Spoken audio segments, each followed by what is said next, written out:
Hi friends, இன்றைக்கி நம்ம ஹெல்த்தியாக அண்ட் ஈஸியாக செய்ய போகிற சிக்பீஸ் சாலட் எப்படி செய்யறதுன்னு தான் பார்க்க போகிறோம்.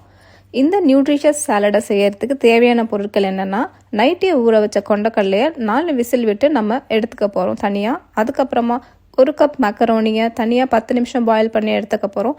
அந்த மக்கரோனி பாயில் பண்ணுற தண்ணியிலேயே முட்டைக்கோசை போட்டு 2 பக்கமும் திருப்பி ஒரு 2 மினிட்ஸ் பாயில் பண்ணதுக்கப்புறம் செப்பரேட்டாக எடுத்துக்க போகிறோம்.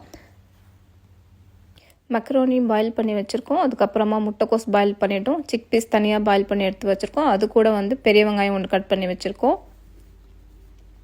தயிர் 1 கப் எடுத்து வச்சுருக்கோம்.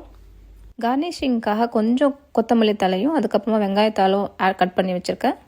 இப்போ 1 பை 1 எல்லாத்தையுமே ஆட் பண்ணுறோம். ஒரு பவுலில் எல்லாத்தையும் சேர்த்து மிக்ஸ் பண்ணி சால்ட் ஆட் பண்ணிவிட்டு, சீட்ஸ் இல்லாத ஒரு சாலடாக கண்டிப்பாக எல்லா சாலட்லேயும் சீட்ஸ் ஆட் பண்ணுங்கள். நான் 1 spoon pumpkin seed, sunflower seed, flax seeds add பண்ணியிருக்கேன். அதுக்கப்புறமா 2 ஸ்பூன் ஆலிவ் ஆயில் ஊற்றி மிக்ஸ் பண்ணியிருக்கேன்.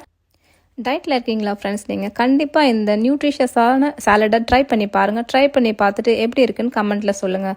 சப்போஸ் உங்கள் ஃப்ரெண்ட்ஸ் யாராவது டயட்டில் இருந்தாலும் அவங்களுக்கும் இந்த வீடியோஸை ஷேர் பண்ணுங்கள். தேங்க்யூ ஃபார் வாட்சிங்.